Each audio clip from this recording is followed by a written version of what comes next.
So, in a recent interview with Random House, George R.R. Martin said that Aegon the First, Aegon the Conqueror that is, may have known about the White Walkers coming back, which certainly hints that he was involved in prophecy.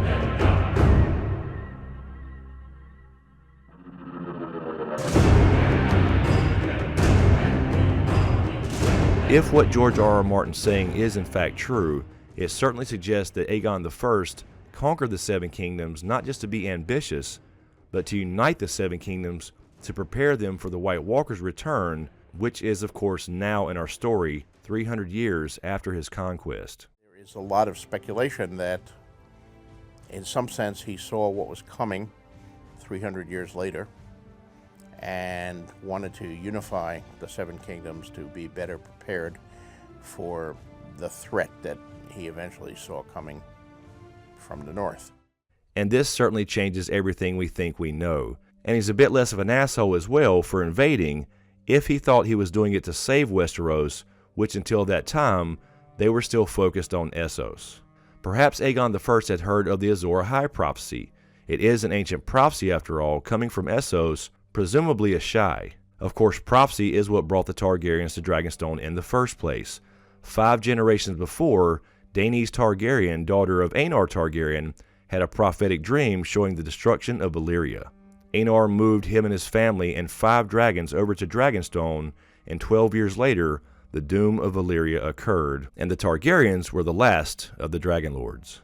In history, Daenys Targaryen is now called Daenys the Dreamer. So Aegon the First may have known about the wars to come some 300 years later. If this is the case, this is brilliant writing where some of the most important characters in the story of today are long dead, mainly Rhaegar, who is known to dabble in prophecy, and now perhaps Aegon the First, his ancestor, if he did indeed unify the kingdoms to save them. And if this is true, this will certainly parallel the current timeline as the offspring of Aegon the First Targaryen try once more to unite the Seven Kingdoms to save them. So the current story certainly seems to rhyme with the Targaryen legend of 300 years ago. Does that mean we need 3 heads of the dragon, as Rhaegar so famously told us in the House of the Undying? Currently we do have at least 2, Aegon or Jon Snow, and of course Dany. Is there indeed a 3rd head of the dragon? Did Rhaegar indeed purposely name 2 sons Aegon? He died before his son Aegon was supposedly killed in the sack of King's Landing. Or perhaps Lyanna knew of this prophecy and named Jon Aegon herself after perhaps receiving the news of Rhaegar's children's deaths during the sack of King's Landing. I think that's likely since I don't think Rhaegar would actually name 2 sons the same name, but it certainly opens a can of worms about what's really going on and what we're missing. Perhaps the 3 heads of the dragon need to be named Aegon, Rhaenys, and Visenya. It would be a great parallel to the beginning of our story, and if it does rhyme that way, we do have an Aegon, maybe even 2, at least in the books, and we have a Daenerys. But where is the current Visenya and Rhaenys? Perhaps that lemon tree that Dany remembers that drives us all mad not only points to Dorne, but a Dornish mother, Elia Martell. So perhaps Dany does not remember what she thinks she does as far as her past.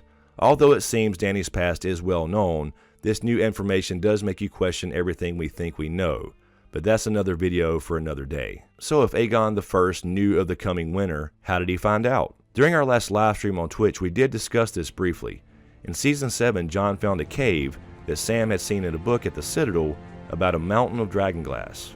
As he mined the obsidian on Dragonstone, perhaps he discovered what his ancestor Aegon the First had laid eyes upon himself some 300 years prior, the cave paintings of the Children of the Forest depicting the first long night, and more importantly the Great Other or the Night King who would one day come again to bring the darkness. Maybe these very paintings discovered on his little island called Dragonstone is why he conquered, or rather united, the Seven Kingdoms in the first place. Anyway, Fire and Blood does come out tomorrow, perhaps we'll find some answers there.